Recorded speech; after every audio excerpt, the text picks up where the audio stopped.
हरे कृष्णा। तो आज हम बहुत ही महत्वपूर्ण विषय पे चर्चा करेंगे। ब्राह्मण कौन है? तो हम देखते हैं हमारे सनातन संस्कृति के अंदर, सनातन धर्म के अंदर सामाजिक लेवल पर 4 वर्ण और आध्यात्मिक लेवल पर 4 आश्रम, वर्ण आश्रम की व्यवस्था भगवान द्वारा की गई थी। भगवद गीता के अंदर भगवान श्री कृष्ण कहते हैं, चातुर्वर्ण्य मया सृष्टम गुण कर्म विभागशः। और इसी प्रकार हम देखते हैं सामाजिक लेवल पर और आध्यात्मिक लेवल पर 4 विभाजन है। जैसे कि सामाजिक लेवल पर हम देखते हैं ब्राह्मण, क्षत्रिय, वैश्य, शूद्र। और आध्यात्मिक लेवल पर हम देखते हैं ब्रह्मचारी, गृहस्थ, वानप्रस्थ और सन्यास। तो इस प्रकार एक समाज को उन्नत बनाने के लिए ये व्यवस्था की गई है। 4 वर्ण 4 आश्रम। व्यक्ति भौतिक तरीके से भी सभ्य हो और संस्कारित हो, और इसी कारण वो आध्यात्मिक उन्नति कर सके, इसलिए एक व्यवस्था बनाई गई है। तो हम देखते हैं कि सामाजिक लेवल पर सबसे उच्च व्यक्ति कौन है? ब्राह्मण। ओके। और आध्यात्मिक स्तर पे सबसे उच्च है सन्यासी। तो शास्त्र में बताया गया है कि अगर एक ब्राह्मण सन्यासी को देखेगा तो तुरंत उसको प्रणाम करेगा, दंडवत प्रणाम करेगा। क्योंकि ब्राह्मण से भी श्रेष्ठ है सन्यास। तो इसीलिए ब्राह्मण सन्यासी का आदर करेगा। इसलिए ये सब व्यवस्थाएं बनाई गई है। और हम देखते हैं समाज के अंदर काफ़ी समय से हम देखते हैं तो बहुत ही ब्राह्मणों को लेकर बहुत सारे ऐसे चर्चाएं हो रही है, नकारात्मक चर्चाएं कि ब्राह्मणों ने ये किया, वो किया, अत्याचार किया, अन्याय किया शूद्रों के प्रति और निम्न जाति है उनके प्रति।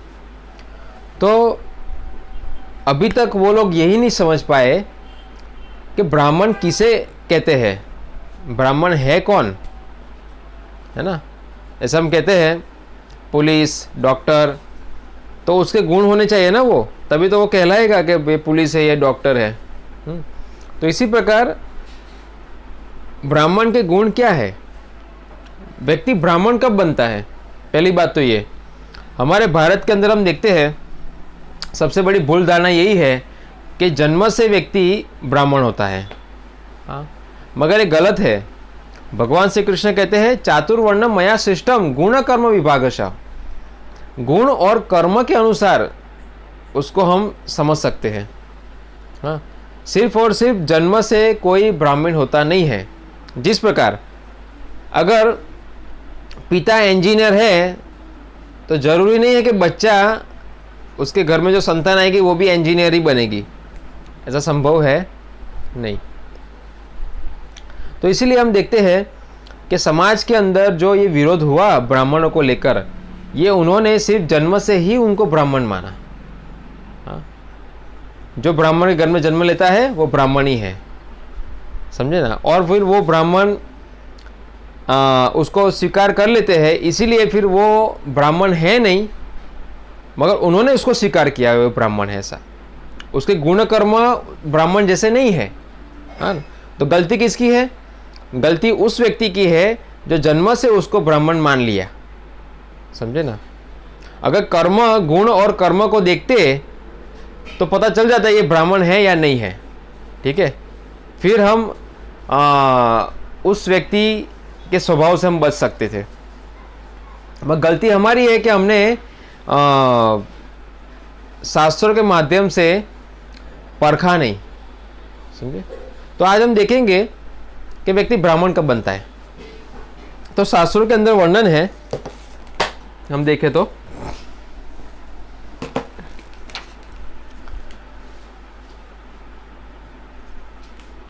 जन्मना जायते शूद्र, संस्कारद भवेद द्विज, वेद पाठाद भवेद विप्रो, ब्रह्म जानाति इति ब्राह्मण। तात्पर्य, जन्म से प्रत्येक व्यक्ति शूद्र है, परंतु प्रामाणिक आध्यात्मिक गुरु के मार्गदर्शन में शुद्धिकरण के संस्कारों का पालन करके कोई व्यक्ति द्विज बन सकता है। तत्पश्चात वेदों का सुयोग्य अध्ययन करने से वह विप्र बनता है, और जब वह परम ब्रह्म को जान लेता है तो वह वास्तव में विद्वान ब्राह्मण बनता है। यहाँ क्या बताया है, स्पष्ट रूप से देख सकते हैं कि जन्म से प्रत्येक व्यक्ति शूद्र होता है। ठीक है, क्योंकि वो जो जन्म लेता है, जो बालक होता है, वो अपने पूर्व संस्कार लेके आया है। वो पापमय पुण्यमय क्या है पता नहीं। तो इसीलिए हमारे संस्कृति के अंदर हम देखते हैं संस्कार विधि है। संस्कार के माध्यम से उसको इस प्रकार गुण कर्म के अनुसार उसको शिक्षाएं दी जाती है, और इस प्रकार उसका चरित्र निर्माण होता है। तो यहाँ बताया गया है, परंतु प्रामाणिक आध्यात्मिक गुरु के मार्गदर्शन में तो कौन होना चाहिए? आध्यात्मिक गुरु, यानी जो हमारी 4 आश्रम है ना, तो उसमें कौन होते हैं? सन्यासी, जो आध्यात्मिक गुरु होते हैं। इसी प्रकार उनके मार्गदर्शन में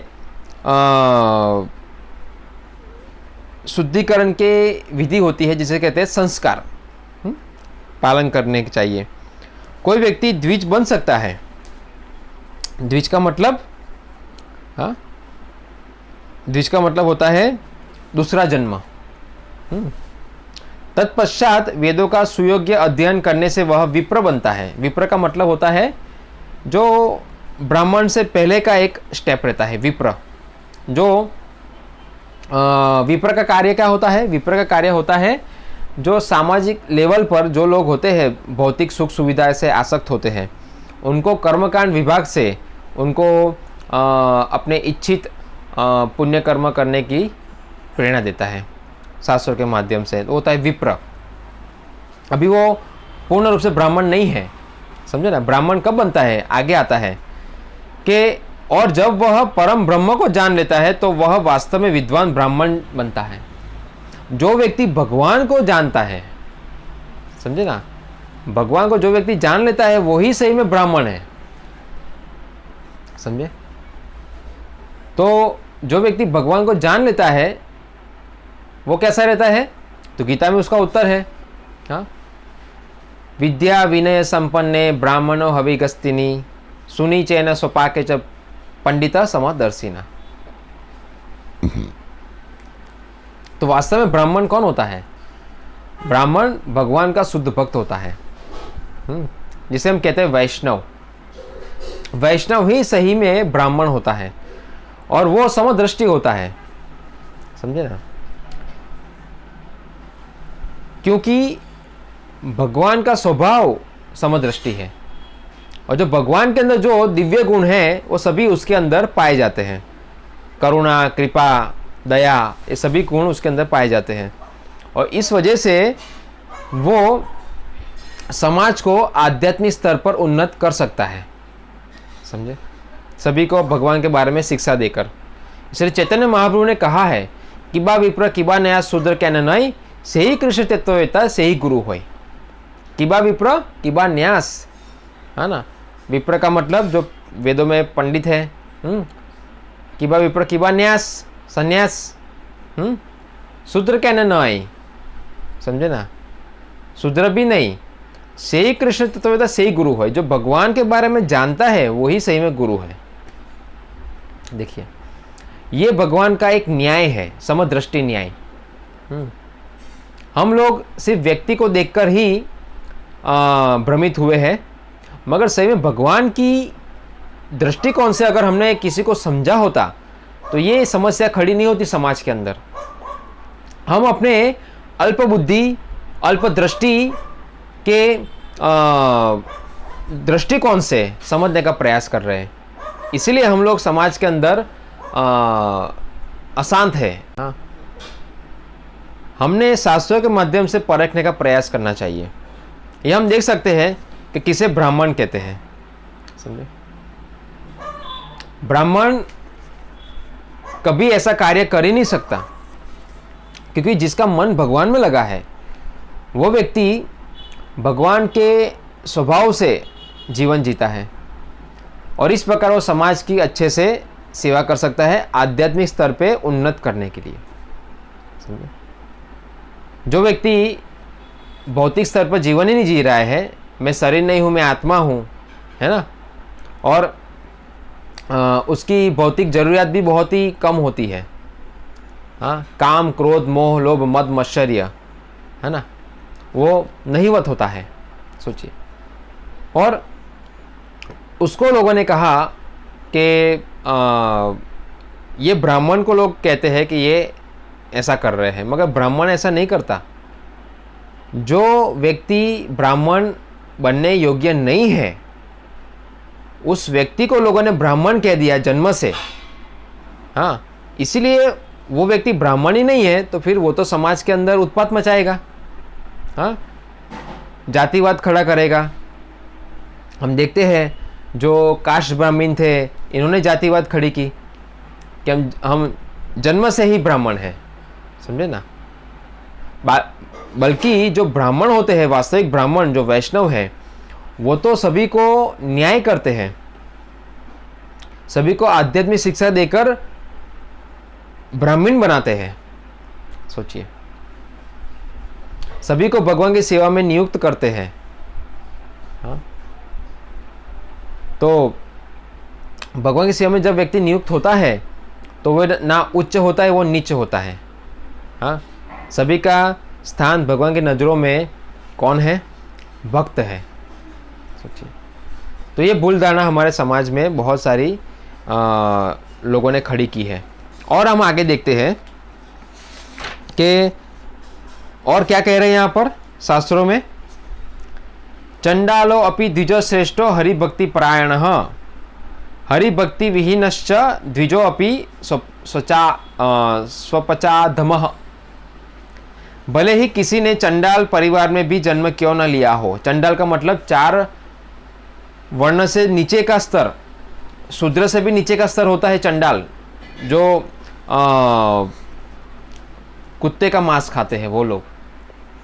तो यहाँ बताया है, भले ही किसी ने चंडाल परिवार में भी जन्म क्यों न लिया हो, यदि वह भगवान हरि की भक्ति करता है तो वह श्रेष्ठ ब्राह्मण बन जाता है। सोचिए, ये भगवान का न्याय है। किंतु यदि कोई ब्राह्मण होकर भी हरि भक्ति से शून्य है तो वह अधम चंडाल के समान हो जाता है। देखो, हाँ, कहाँ पर भगवान ने भेद किया है? भगवान ने कोई भेदभाव नहीं किया है। भेदभाव समाज के लोगों ने किया है। जो लोग तथाकथित अपने आप को ब्राह्मण कहते थे, उन्होंने समाज के अंदर भेदभाव खड़ा किया। भगवान कभी भेदभाव नहीं कर सकते, समझे ना। भगवान तो समदृष्टि है, और भगवान के भक्तों के अंदर भी समदृष्टि होती है। सोचिए, तो हम देखते हैं कि इस प्रकार यहाँ पर कहा गया है कि जो हरि भक्ति नहीं करता वो चंडाल से भी गया गुजरा है। वो ब्राह्मण चंडाल से भी गया गुजरा है, और जो हरि भक्ति करता है, हाँ, वो ब्राह्मण होकर भी नहीं, चंडाल है मगर ब्राह्मण से भी श्रेष्ठ है। सोचिए, तो यहाँ कहाँ पर जातिवाद का भेद किया गया है यहाँ पर। बल्कि हम देखते हैं कि जो ब्राह्मण सर कहा गया है समाज का, और अगर सर काट देंगे तो नीचे का जो भाग है वो सही कैसे चलेगा, नहीं चल सकता। तो इसीलिए हमारे शास्त्रों के अंदर ब्राह्मणों के लिए अधिक से अधिक शिक्षाएं हैं, और जातियों के लिए इतनी अधिक शिक्षाएं नहीं है, मगर ब्राह्मण के लिए ज़्यादा अधिक शिक्षा है। क्यों? क्योंकि ब्राह्मण समाज का सर कहा गया है, एक नंबर का व्यक्ति समाज में। और अगर वो कुछ गड़बड़ी करेगा तो सभी समाज के लोग भ्रमित होंगे। इसीलिए जो ब्राह्मण होते हैं वो ज्ञानी होते हैं, और जो व्यक्ति ज्ञानी होता है, अगर वो ज्ञानी व्यक्ति अगर कुछ गलती करेगा ज्ञान होने के बाद भी, तो उसके लिए सजा ज़्यादा है। और जो अज्ञानी है, जो और निम्न जाति के लोग हैं, वो तो गलती कर ही सकते हैं, उनसे तो अपेक्षा ही कर सकते हैं गलती की। अगर वो गलती कर रहा है इतनी बड़ी बात नहीं है, मगर अगर ब्राह्मण जानकर भी गलती करता है तो वो बड़ी बात है। तो इसीलिए हम देखते हैं कि हमें सिर्फ जन्म से नहीं ब्राह्मण मानना चाहिए, हमें उसके गुण और कर्म से ब्राह्मण मानना चाहिए। अगर हम गुण और कर्म से ब्राह्मण स्वीकार करेंगे तब वही समाज के अंदर श्रेष्ठ कार्य कर पाएगा। और आज तक हमने जितने भी ब्राह्मण तथाकथित ब्राह्मणों को देखा है वो ब्राह्मण है ही नहीं, समझे? तो समझने का प्रयास कीजिए। वैष्णव जो सही में ब्राह्मण होता है, जो भगवान के भक्त होते हैं, समझे? और आज हम देख सकते हैं कि श्रील प्रभुपाद जी, इस्कॉन के संस्थापक आचार्य, इन्होंने पूरे विश्व के अंदर ब्राह्मणिकल लोगों को बनाया, शिक्षा देकर, ज्ञान देकर, समझे? उन्होंने जातिवादी कुछ नहीं देखा। चंडाल, यवन जो मुस्लिम कंट्री है, अमेरिका, यूरोप, सब जगह पर जाके उन्होंने भगवत ज्ञान दिया, और बहुत सारे ऐसे लोग वहाँ से अच्छे अच्छे शुद्ध लोग निकले। तो इसमें भेदभाव कहाँ पर है? कोई जगह नहीं है। तो हम खामखा इस भेदभाव को क्यों खड़ा करते हैं? अगर हम लोग सही ज्ञान ले ले, उसके माध्यम से अगर किसी को परखे, तो हम धोखा नहीं खाएंगे। और इतनी अच्छी सभ्यता जो भगवान ने बनाई थी उसको हम खंडित नहीं करेंगे। तो ये समझना बहुत ज़रूरी है। तो आप इसीलिए सही से गीता पढ़िए, भागवत पुराण पढ़िए, जिसके माध्यम से आपको पता चलेगा कि ब्राह्मण किसे कहते हैं। हरे कृष्णा।